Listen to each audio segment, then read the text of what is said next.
Oke, saudara-saudara, serving through the tide, yaitu tema firman Tuhan. Tuhan bekerja melalui gelombang-gelombang. Supaya saudara lebih yakin, saya bacakan buat saudara, oke? Ini saya sengaja baca dengan bukunya, bukan karena saya malas mencatat, saudara-saudara, supaya saudara yakin itu tercatat di dalam buku. Bukti bahwa Tuhan memimpin zaman ini, bahwa Tuhan bekerja melalui gelombang-gelombang. Nah, di dalam gelombang yang pertama, saudara-saudara, atau gelombang yang penting istilahnya dalam kehidupan kita itu dimulai di gelombang yang kedua. Kalau gereja para rasul kita tahu bersama bagaimana itu, karena itu tercantum di dalam Alkitab. Tapi gelombang selanjutnya mungkin agak kurang kelihatan, tapi sebenarnya ada kegerakan yang luar biasa yang dipimpin oleh Tuhan sendiri. Nah, mengapa saudara perlu mengetahui dan menyadari bahwa Tuhan bergerak melalui zaman ini di setiap gelombang-gelombang yang Tuhan sendiri tahu kapan waktunya, yang mungkin kita nggak tahu waktunya, tetapi itu terjadi. Kalau kita dikaruniakan hikmat Tuhan, pengetahuan oleh Tuhan, maka kita perlu mempelajari supaya saudara-saudara ketika Tuhan melakukan sesuatu nanti, kita bukannya lari dan takut, tetapi kita menertawakannya. Karena kita tahu Tuhan yang bekerja di sana. Amin. Begini saudara-saudara, kita lihat di sini ya. Tahun 1517. Gelombang yang kedua, sesudah gelombang pertama waktu gereja dilahirkan oleh para rasul. Tahun 1517, 1500-an. Tuhan membukakan kebenarannya kepada seorang yang bernama Martin Luther. Sehingga Martin Luther menemukan kebenaran hakiki yang hilang, yaitu keselamatan. Setelah menemukan kebenaran itu, Martin Luther melakukan protes terhadap gereja. Martin Luther kemudian mengajarkan bahwa surat-surat indulgensi atau surat-surat pengakuan dosa sama sekali tidak berharga di mata Allah. Ia mengajarkan bahwa orang dapat menerima pengampunan penuh dari dosa-dosanya asal mereka bertobat dan datang kepada Kristus dengan iman. Wow, ini saatnya gelombang yang kedua dimulai. Pada saat itu saudara-saudara terjadi reformasi di mana-mana. Orang-orang mulai disadarkan bahwa hey, kita bisa diselamatkan hanya dengan beriman. Lalu kemudian sesudah tahun 1517, tahun 1525 masih di tahun 1500-an, Allah kemudian membukakan kebenaran selanjutnya kepada beberapa pengikut Martin Luther, di antaranya Hubmaier, Grebel dan Mans. Mereka mempelajari di Alkitab bahwa baptisan hanya boleh dilakukan kepada orang yang menerima keselamatan secara iman. Dengan demikian mereka menentang baptisan anak-anak. Jadi kemudian Tuhan bergerak selanjutnya, bukan hanya keselamatan oleh iman. Kemudian muncul sebuah kegerakan yang baru, sebuah gelombang yang cukup besar pada waktu itu. Dan mengguncangkan gereja Tuhan sendiri. Mengguncangkan bukan hanya gereja Tuhan, mengguncangkan dunia saat itu. Karena mereka menyadari, hey, yang boleh dibaptis itu adalah orang-orang yang sudah mengerti dan mau menerima keselamatan itu. Apakah Tuhan berhenti sampai di situ? Belum, saudara-saudara. Gelombang Tuhan semakin agresif. Kegerakan Tuhan semakin besar. Sehingga tahun 1675, sekitar 100 tahun kemudian, kurang lebih saudara-saudara, orang-orang yang diselamatkan sudah dibaptiskan dalam air, tetapi mereka kesulitan untuk hidup dalam kehidupan yang berkemenangan. Sulit dalam bertarung kehidupannya sehari-hari. Mereka kesulitan dan mereka haus akan Tuhan. Mereka kemudian mencari hadirat Tuhan. Mereka bergumul dan kemudian lahirlah sebuah gerakannya Tuhan. Sebuah gerakan besar namanya gerakan Pietisme. Sebuah gerakan di mana orang-orang mulai memulihkan dan kembali menekankan pada kehidupan kudus. Pada waktu itu banyak orang pada tahun 1500 banyak orang yang diselamatkan, merasa bersyukur karena dia diselamatkan karena iman, dan mereka hidup dengan merdeka. Tetapi mereka lupa bahwa hidup yang sesungguhnya bukan hanya soal keselamatan, tetapi bagaimana mengerjakan keselamatan itu dengan melakukan kebenaran firman Tuhan. Tetapi Tuhan masih bekerja, saudara-saudara. saudara-saudara, lewat gelombangnya, dan kemudian Tuhan membangkitkan orang-orang yang mengajarkan, hei, kamu bukan hanya harus diselamatkan, tetapi kamu harus mengerjakan keselamatan itu dengan hidup benar di mata Tuhan. Lahirlah saudara-saudara gereja yang pro kekudusan. Kalau sebelumnya orang menerima keselamatan lalu merasa bebas, dia boleh melakukan apa yang dia suka, tetapi Tuhan terus memurnikan gerejanya.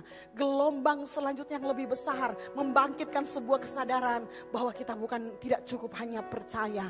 Kita percaya, dan oleh karena kepercayaan kita harus menghasilkan buah-buah kebenaran.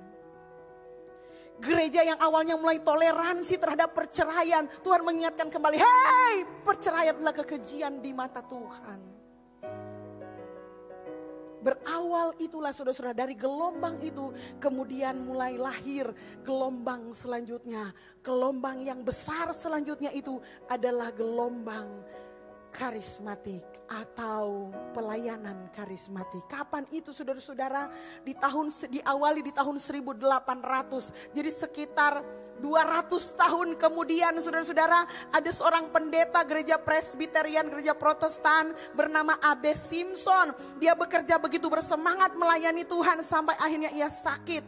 Sementara menderita sakit, dia menyelidiki Alkitab dan menemukan bahwa Allah menyediakan jalan untuk menyembuhkan jiwa kita yang sakit, tetapi juga menyembuhkan penyakit-penyakit yang diderita oleh tubuh kita. Ia percaya kepada hal itu, dan Allah meneguhkan firman-Nya dengan menyembuhkan pendeta Simpson pada saat itu juga. Nah, sejak saat itu nih pendeta Simpson ini mulai berkhotbah. Dia tulis buku tentang kebenaran yang ia terima dari Tuhan, dan ia memulai sebuah kegerakan yang baru, gelombang baru lagi sekarang. Hei, kamu bukan hanya hidup kudus, tetapi kamu sebagai gereja Tuhan, kamu juga harus percaya bahwa ada kesembuhan ilahi. Sebelumnya saudara-saudara, kesembuhan ilahi sudah ada dalam Alkitab. Dipercaya, terjadi di zaman rasul-rasul, terjadi di zaman gereja mula-mula. Tetapi kemudian orang percaya yang hidup sampai dengan tahun 1800-an tidak percaya bahwa masih ada kesembuhan ilahi. Tetapi Tuhan tahu itulah kebenaran, dan Tuhan berbicara kepada pendeta Simpson ini dan mengatakan, hei, kamu harus beritakan bahwa ada kesembuhan ilahi. Bukankah luar biasa saudara, sampai hari ini tahun 2021 kita melihat dan mengalami benar kesembuhan ilahi itu terjadi. Yang percaya bilang amin. Siapa yang pernah disembuhkan oleh Tuhan dengan cara ajaib, tanpa obat, tanpa bantuan apapun, benar-benar sembuh dari Tuhan? Katakan amin. Saya pernah saudara-saudara. Dokter telefoni saya memiliki batu ginjal, bukan batu ginjal, batu empedu, dan harus dioperasi. Tetapi saya minta kepada jemaat Tuhan, saya bertarung saudara-saudara, minta kepada jemaat Tuhan. Dan kemudian saudara-saudara, setelah berpuasa lebih dari, kalau gak salah itu cuma 30 hari. Kemudian sampai hari ini saudara-saudara, saya sembuh total. Amin. Karena saya percaya saudara-saudara, Tuhan yang memulai kegerakan ini, Tuhan yang memulai gelombang ini, dan di dalam gelombang itu akan terus terjadi karena Tuhan yang memulainya.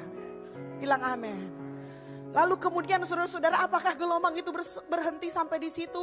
Ingat saudara, di lautan gelombang akan datang bergantian. Sesudah gelombang ini akan ada gelombang terus menerus sebagai tanda bahwa kegerakan Tuhan terus berlangsung selama Tuhan ada. Katakan amin. Selanjutnya saudara-saudara, di awal abad 20 di sebuah sekolah Alkitab kebenaran tentang Pentakosta dipimpin oleh seorang yang bernama Charles Parham. Mereka berdoa meminta baptisan Roh Kudus.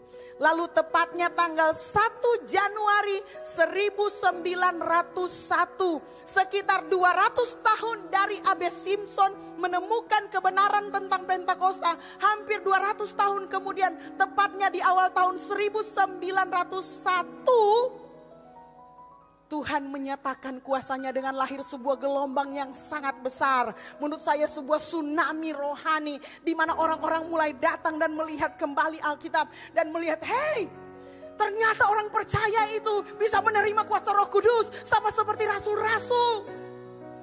Lalu kemudian mereka berdoa, minta kepada Tuhan dengan sungguh-sungguh. Dan kemudian Tuhan benar mencurahkan kepada orang-orang pada saat itu. Dan mereka mulai berbahasa-bahasa roh. Mereka mulai dipenuhi dengan kuasa Tuhan. Dan mereka mulai melakukan pelayanan penumpangan tangan yang sampai kita rasakan sampai tahun ini 2021.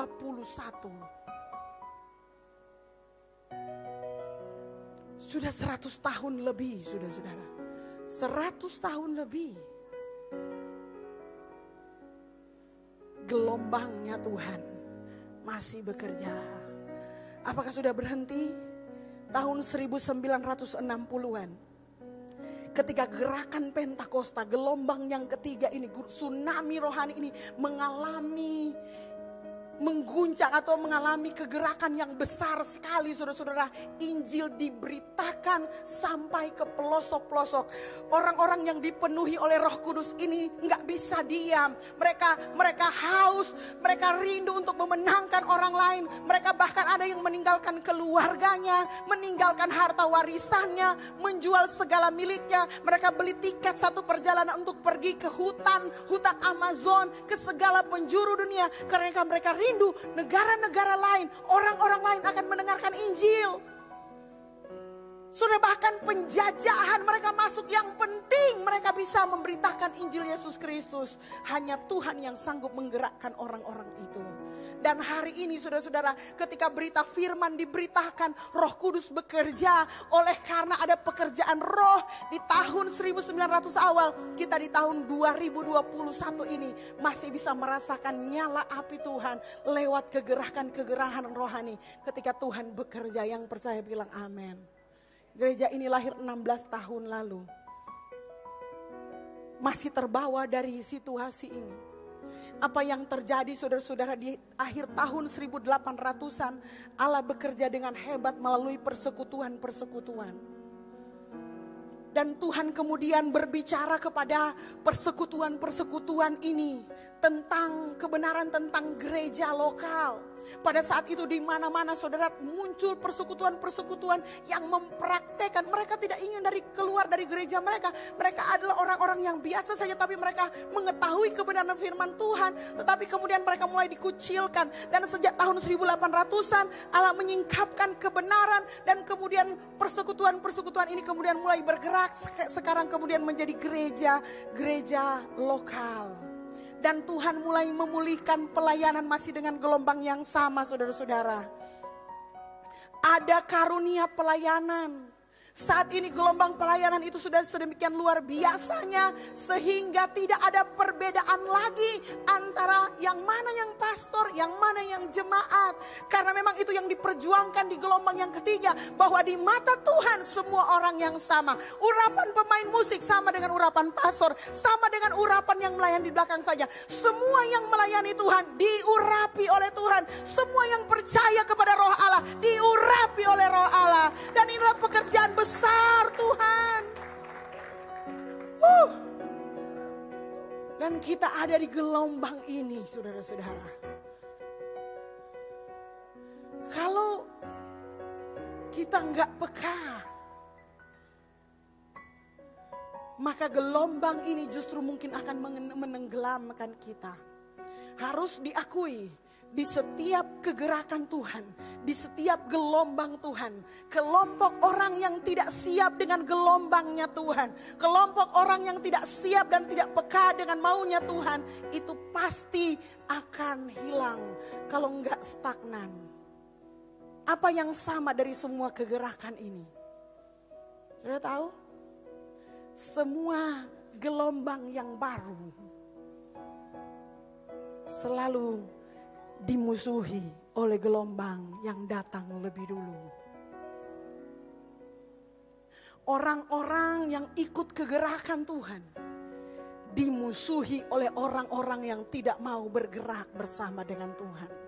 Mereka merasa benar, mereka merasa pintar, mereka merasa Tuhan sudah bekerja dengan mereka dan mereka cukup mapan dengan itu. Tetapi kemudian Tuhan terus bergerak. Tuhan tidak pernah mau dikurung di sebuah gelombang saja menjadi milik kelompok orang tertentu. Tidak, Tuhan kita adalah Tuhan yang progresif, agresif, dan Tuhan kita adalah Tuhan yang memimpin pergerakan. Yang percaya bilang amin. Itu sebabnya kita sebagai gereja Tuhan, umat yang percaya kepada Tuhan, harus peka kepada perubahan-perubahan ini. Gelombang mana yang Tuhan sedang kerjakan hari ini? Kalau enggak, saudara-saudara, saudara akan terlibas. Dan saudara justru tidak akan bersama-sama mengikuti aliran gelombangnya Tuhan ini. Tuhan pemimpin segala perubahan. Perubahan yang terjadi di dunia ini saat ini bukan tanpa setahu Tuhan. Saudara yang hidup di zaman televisi masih pakai antena. Tuhan hidup di zaman itu. Tapi Tuhan hidup juga di zaman telepon tanpa antena. Dan Tuhan akan hidup nanti telepon tanpa pakai telepon seperti kita barangkali. Karena Tuhan pemimpin segala perubahan. Nah, apa yang akan kita lakukan sebagai gereja Tuhan? Itu pertanyaannya. Apa yang akan saudara lakukan ketika Tuhan sangat progresif, ketika Tuhan bergerak, ketika Tuhan mengubahkan cara-cara yang salah, memperbaiki yang tidak tepat dan terus menyempurnakan gerejanya? Apa yang kita lakukan? Mari kita lihat saudara-saudara. Yosua 3 ayat 5 berkata demikian. Berkatalah Yosua kepada bangsa itu, kuduskanlah dirimu, sebab besok Tuhan akan melakukan perbuatan yang ajaib di antara kamu. Yosua 3 ayat 5 sekali lagi. Berkatalah Yosua kepada bangsa itu, kuduskanlah dirimu, sebab besok Tuhan akan melakukan perbuatan yang ajaib di antara kamu. Wow. Saudara bayangkan orang Israel ketika dipimpin oleh Yosua. Mereka adalah saksi hidup dari mujizat-mujizat yang hebat yang dilakukan oleh Tuhan yang kita gak pernah alaminya mungkin. Contoh, mereka berjalan di laut yang terbelah. Apakah ada saudara pernah hadir di laut yang terbelah? Nggak ada. Di film aja itu keren saudara-saudara. Apalagi mereka yang mengalaminya. Mereka kehausan dan Tuhan bisa buka batu mengeluarkan air supaya mereka bisa minum. Mereka lapar, Tuhan siapkan mana dan burung puyuh, daging burung puyuh. Setiap hari.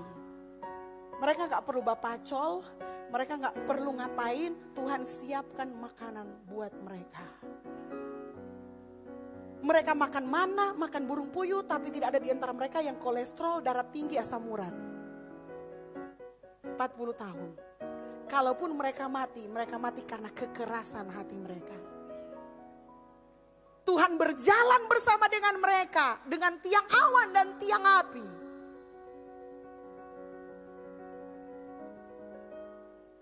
Mereka bukan hanya bisa merasakan Tuhan dengan emosi mereka. Mereka bisa melihat kehadiran Tuhan dalam bentuk tiang awan dan tiang api.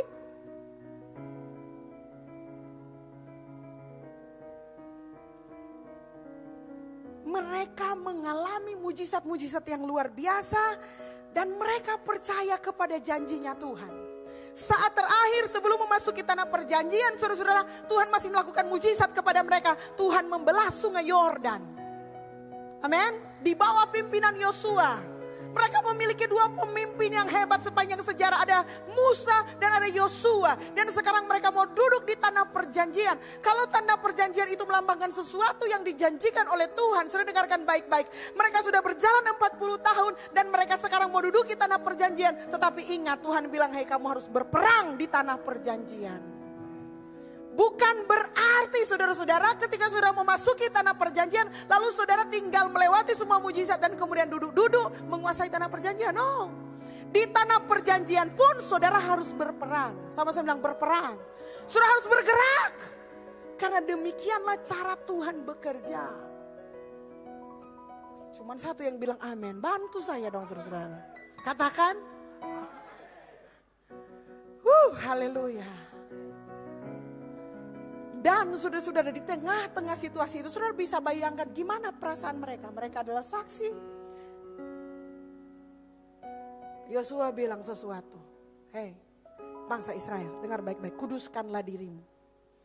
Karena apa? Sebab besok Tuhan akan melakukan perbuatan yang ajaib di antara kamu. Spirit ini harus ada di dalam diri kita. Spirit apa itu? Spirit of anticipation. Yosua memerintahkan dan berkata kepada seluruh umat Israel, akan apa yang akan terjadi di tanah perjanjian. Kita memang betul harus berperang. Kita harus berperang untuk janji Tuhan yang Tuhan sudah janjikan untuk kita. Tetapi don't worry, kamu antisipasi itu dengan sebuah keyakinan bahwa besok Tuhan akan melakukan sesuatu yang ajaib untuk dirimu. Bayangkan dirimu saudara-saudara, bangun dengan keyakinan bahwa Tuhan, saya yakin bahwa besok Tuhan akan melakukan sesuatu yang ajaib di antara kita. Spirit of anticipation. Kita hanya harus punya roh yang bisa mengantisipasi apa yang terjadi di masa depan. Dan spirit itu yang akan menolong kita percaya kepada janji Tuhan bahwa Tuhan akan menolong kita. Kamu gak perlu tahu seberapa beratnya peperangan besok. Kamu gak perlu tahu berapa korban yang akan mati besok. Kamu gak perlu tahu semuanya itu. Kamu harus percaya bahwa Tuhan akan melakukan sesuatu yang ajaib besok. Karena Tuhan sudah berjanji. Dalam bergerak bersama-sama dengan Tuhan, kita mesti punya spirit ini. Banyak orang menolak perubahan. Takut dengan perubahan. Padahal Tuhan adalah pemimpin segala perubahan. Saudara, hidup di hari ini gak gampang. Kita sedang siapkan segala sesuatu. Kita mau ulang tahun gereja. Bikin panitia, berdoa. Tiba-tiba datang surat PPKM. Oh, cuma sampai tanggal sekian. Diperpanjang sampai 16, saudara-saudara. Kalau kita gak punya spirit of anticipation, kita akan marah sama Tuhan. Kita akan kecewa sama Tuhan. Tuhan, mengapa ini, mengapa itu, dan lain sebagainya. Tetapi karena kita tahu bahwa Tuhan akan melakukan mujizat besok, perkara yang ajaib untuk kita, kita hanya perlu percaya kepada Tuhan. Karena Tuhan sudah mengatur hari esok kita. Dengan demikian kita bisa mengantisipasi apa yang akan terjadi besok, lusa, dan seterusnya. Kita gak perlu khawatir, kita gak perlu takut. Bilang amin. Dengan demikian Metro Church di tahunnya yang ke-17, 18, 19, 20. Kita tetap percaya bahwa tahun depan masih ada mujizat. Tahun depannya lagi masih ada ulang tahun ke-17, ulang tahun ke-18, ulang tahun yang ke-100. Kita masih percaya bahwa Tuhan akan melakukan perkara yang ajaib di antara kamu. Haleluya, praise the Lord. Masih ada. Yang kedua, saudara-saudara. Gimana supaya kita bisa menang? Gimana supaya kita bisa mengatasi gelombang yang datang? Kalau saudara berpikir bahwa gelombang itu sesuatu yang menakutkan dan saudara panik, saudara kemungkinan besar akan tenggelam dalam badai persoalanmu. Tapi saya belajar dari seorang surfer, sama-sama bilang surfer, seorang peselancar. Boleh muncul gambarnya, Kristi? Seorang peselancar melihat gelombang dengan cara yang berbeda. Kalau kita mungkin melihat gelombang laut itu sebagai sesuatu yang menakutkan, sesuatu yang mungkin membunuh kita, sesuatu yang berbahaya. Tapi seorang peselancar ulung, peselancar yang terlatih, dia merasa bahwa ombak itu adalah kesempatan dia menjadi lebih sehat. Itu sebabnya dia menjadi sport hari ini. Bagi orang tertentu gelombang adalah sesuatu yang membunuh. Apalagi kalau saudara gak tahu berenang. Betul gak? Kalau saudara gak tahu berenang, saudara apa yang akan dilakukan di pinggir laut? Foto dari bawah pohon. Betul gak? Berani turun sampai laut? Gak berani. Kenapa? Gak tahu berenang. Sementara bagi seorang peselancar, saudara-saudara, lihat dia. Dia lihat dan dia tunggu gelombang. Gelombang yang kecil, kecil. Tunggu. Dan apa kunci seorang peselancar bisa bermain di gelombang? Bermain bersama-sama dengan gelombang. Berteman dengan gelombang. Oleh karena dia menjaga keseimbangannya. Sama-sama bilang keseimbangan. Balance. Itu penting. Spirit of balancing. Sebab kamu dibebani bukanlah supaya orang-orang lain mendapat keringanan. Tetapi supaya ada keseimbangan. Alkitab mengajarkan soal keseimbangan. Maka hendaklah sekarang ini kelebihan kamu mencukupkan kekurangan mereka. Agar kelebihan mereka kemudian mencukupkan kekurangan kamu. Supaya ada keseimbangan. Sama saya bilang keseimbangan. Kita bersyukur saudara-saudara, gereja ini memiliki yang saya bilang quick response team. Ketika pecah pandemik, saudara-saudara, tidak menunggu lama, seluruh tim keuangan, penjaga keuangan di jemaat, uang yang saudara sumbangkan, persembahkan setiap minggu ada tim penjaganya, saudara-saudara, mereka langsung kumpul dengan pesan satu, jaga keseimbangan antara pemasukan dan pengeluaran. Hanya dengan cara ini kita bisa bermain di gelombang yang baru. Sekalipun itu pandemi, kita nggak takut, saudara-saudara. Amin. Langsung rapat saat itu, saudara-saudara. Ada banyak kita lakukan perubahan, lakukan penyesuaian. Tim pastoral kita yang sudah rindu melakukan ini, kita terpaksa berubah, menahan diri. Tetapi itu semua diperlukan supaya seimbang. Sama-sama bilang seimbang. Nah, saudara-saudara, gelombang kehidupan ini pasti akan terjadi. Kita nggak tahu besok gelombang seperti apa. Betul nggak? Dan kita mungkin nggak perlu memikirkan hari ini, Tuhan besok gelombangnya seperti apa ya. Nggak perlu. Saudara hanya perlu dua spirit ini. Kalau saudara punya dua spirit ini, saudara-saudara mau gelombang sebesar apapun, datang kapanpun, saudara tidak akan tenggelam. Spirit of anticipation and spirit of balancing. Roh yang bisa menyeimbangkan segala sesuatunya. Ketika engkau masuk di sebuah fase kehidupanmu, mungkin ini adalah fase di mana engkau perlu membatasi diri. Membuang kebiasaan-kebiasaan yang tidak sehat. Fokuskan kekuatanmu kepada hal yang produktif. Arahkan semuanya kepada Tuhan. Kerja di luar gak bisa, belanja terlalu lama gak boleh, semuanya gak boleh. Apa yang boleh kita lakukan saat ini? Cari hadirat Tuhan. Amin. Cari hadirat Tuhan. Pertahankan balance of life.